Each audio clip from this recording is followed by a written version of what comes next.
You must have seen in some advertisements or cartoon films based on Hindu mythologies that some yogis possess the power of floating in the air while meditating.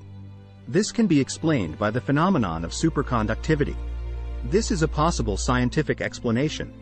Superconductivity is a phenomenon in which the electrical resistance of certain materials becomes exactly zero, below a characteristic temperature, usually well below 0 degrees Celsius.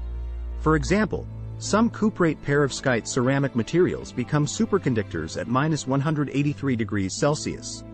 When the material becomes a superconductor, magnetic lines do not pass through them and they float in the air. This can be easily demonstrated in the lab using liquid nitrogen and the superconductor material. The same principle applies to the body of the yogi.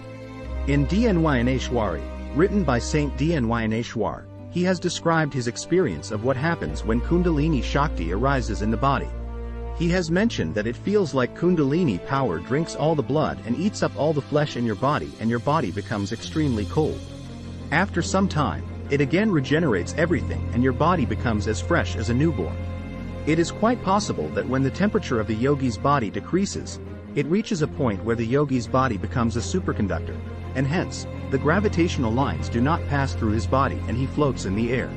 Though there is no proof of this, it is quite possible.